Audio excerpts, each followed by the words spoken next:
A tree is 72 inches tall. In a picture, the tree measures 6 inches tall. For the first part, we're trying to find the scale factor. So we have a tree that's 72 inches tall, and then on the picture, it's scaled to 6 inches. We're trying to find the scale factor.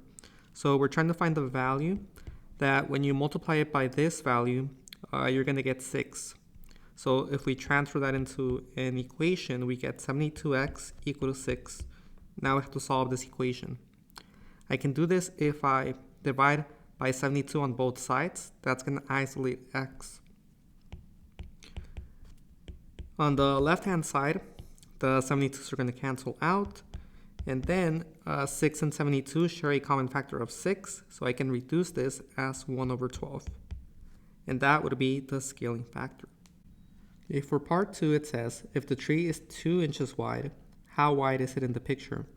So we're going to go back to our original drawing. And here we are going to add the information that it's 2 inches wide. We have to find how wide it is on the picture, but we already have the scaling factor. All we have to do is get 2 and multiply it by 1 over 12. So let's do that here. 2 multiplied by 1 over 12 is going to give us a 2 over 12. And then 2 and 12 have a common factor of 2, so that reduces as 1 over 6. If I input this on the calculator and if I round to the nearest hundredth, I am going to get approximately 0.17 inches. Let's move on to example number 2. Here we have a proportion x over 18 equal to 22 over 12. We have to solve for x, and the classic way to do this is by cross multiplication. So I'm going to begin by getting x and 12. I'm going to multiply them together. I'm going to put 12 multiplied by x, and then that's going to equal 18 multiplied by 22. On the left-hand side, these are not common terms, so I'm going to leave them as 12x. On the right-hand side, I have an 18 multiplied by the 22. Now, note that I put a parenthesis on the 22 so I can tell my reader that this is multiplication. This is not 1,822. So when I multiply these two values together, I'm going to get 396. And to isolate x, now I have to divide it by 12 on both sides. On the left-hand side, the 12s cancel out, x is isolated, and on the right-hand side, 396 divided by 12 is 33. Let's look at one more example. Here we have example number 3. We have 3 divided by x plus 4 equaling 7 divided by x minus 5. Again, we have a proportion, and we're going to use the same principle. We're going to do the cross multiplication, beginning with 3 multiplied by x minus 5. And that's going to equal 7 multiplied by x plus 4.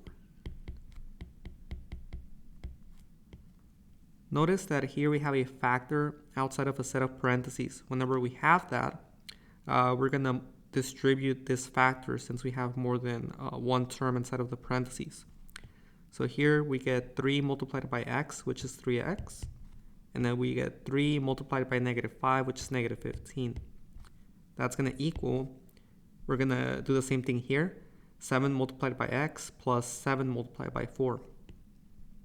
So 7 times x is 7x, and 7 times 4 is positive 28.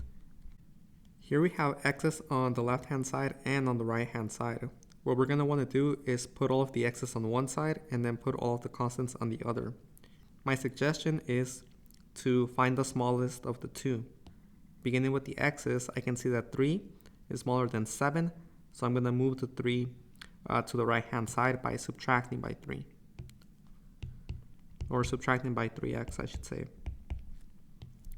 Now I'm going to have negative 15 equal to 7 minus 3. That's going to be 4x plus 28.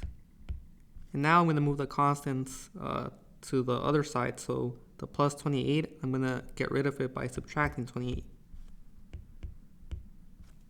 And here, negative 15 minus 28 is going to give me a negative 43. And I have that 4x. Finally, to isolate x, I'm going to have to divide it by 4 on both sides. And 4 does not divide 43. So I'm going to leave it as an improper fraction, negative 43 over 4.